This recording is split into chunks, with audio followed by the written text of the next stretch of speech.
அருமையான ஒரு mat look, Kajal, eyebrow எல்லாத்துக்குமே மல்டி பர்பஸ் இதை நீங்கள் யூஸ் பண்ணலாம். சரியா? ஸோ இந்த மேட் லுக் கொடுத்ததுனால தான் அவங்களோட ஐஸோட அந்த லுக் வந்து அழகாக இருக்கு இல்லையா? ஸோ பெரிய கண்ணுக்கு நீங்கள் என்ன பண்ணுங்கள், மேலே ஐலிட்டில் வந்து தின்னாக லைன் பண்ணணும். தென் அவங்களோட அண்டர் ஐ ஏரியா, சரியா, அந்த ஐலிட்டில் என்ன பண்ணணும், கொஞ்சம் திக்கா, அதாவது ரொம்ப திக்கா இல்லை, மீடியமாக அவங்க கண்ணுக்கு ஏற்ற மாதிரி திக்காக போட்டிங்கன்னா பார்க்கறதுக்கு அழகாக இருக்கும். கண்ணு கொஞ்சம் டவுன் ஆகிடும், கொஞ்சம் சின்னதாகிடும். சரியா? இல்லை கீழே போடாமல் நீங்கள் அவங்க கண்ணை பாருங்கள், அப்படியே முறைக்கிற மாதிரி இருக்கும். ஸோ கீழே வந்து டபுள் லைன் போடுங்க, மேலே வந்து சிங்கிள் லைன். அதை என்ன பண்ணணும், பிளெண்ட் பண்ணிடணும். இந்த மாதிரி நீங்கள் ஃபுல்லாகவே நீங்கள் என்ன பண்ணிடணும், பிளெண்ட் பண்ணிடணும். லைன் தெரியவே கூடாது. இப்போ அதுதான் ட்ரெண்ட், லைன் தெரியக்கூடாது. ட்ரா பண்ணிவிட்டு அதை இம்மீடியட்டாக பிளெண்ட் பண்ணணும், இல்லை ட்ரை ஆகிடும். ஓகே, பிளெண்ட் பண்ணிவிட்டு இஃப் இட் இஸ் பாசிபிள் பாருங்கள், நல்லா டார்க்காக இல்லை அப்படின்னா இதுலேயே உங்களுக்கு வந்து பவுடர் கொடுத்துருக்கு.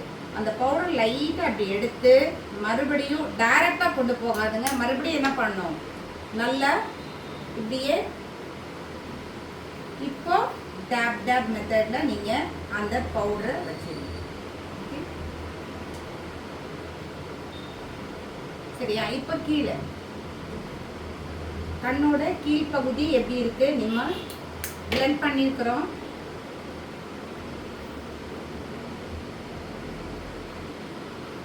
கொஞ்சம் டவுன் பண்ணுங்க.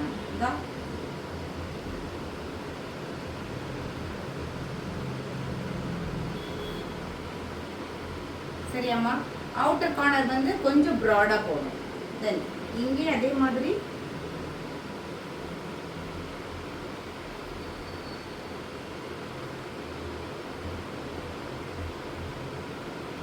அப்படியே ஒரு பவுல் மாதிரி கொடுக்கணும், போட் மாதிரி.